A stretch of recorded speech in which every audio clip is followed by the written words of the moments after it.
आगे बिहारी की भक्ति और श्रृंगार में बता रहे हैं। कह रहे हैं, करहो कुबत जग कुलता तजो न दीन दयाल, दुखी होइगे सरल ही बसद त्रिभंगी लाल। यहाँ पर जो प्रसंग लिखेंगे वो ये लिखेंगे कि बिहारी जी इस दोहे में भगवान से प्रार्थना कर रहे हैं।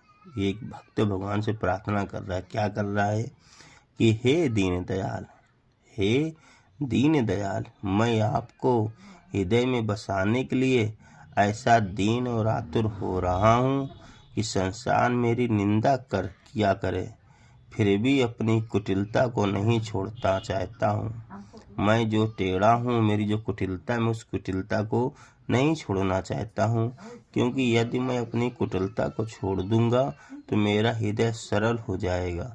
और हे प्रभु, आप त्रिभंगी लाल हैं, आपको मेरे सरल हृदय में निवास करने में कष्ट होगा, क्योंकि टेढ़ी वस्तु तो सीधी वस्तु में नहीं रह सकती।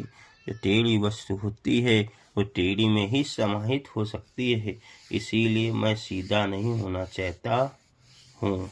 आगे कह रहा है, आ जाओ तरयो ना ही रहो, सुत सेवक एक रंग ना के बास बेसर लहो, बस मुक्तनु के संग। इसमें आप व्याख्या लिखेंगे कि दोहे में कवि बेसर का वर्णन करता हुआ सत्संग की महिमा का वर्णन कर रहा है। क्या कह रहा है? कह रहा है कि हे प्रभु, जो बेसर होती है, कह रहा है हे प्रभु, जो तर्यौना होती है, यानी जो कान में पहना जाता है, वह एक ढंग से ज्यों का त्यों कान का ही सेवन करता रहता है। यानी तर्यौना जो होता है वो नीचे ही रहता है, जबकि बेसर में मोतियों का साथ पाकर नासिका का वास करता है, यानी वह हमेशा उच्च पद पर रहता है, नीचे नहीं रहता।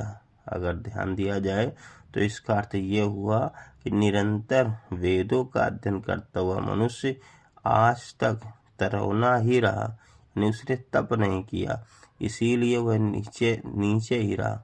जबकि जो तप करता है, अच्छे कर्म करता है, वो बेसर के भांति स्वर्ग को प्राप्त होता है।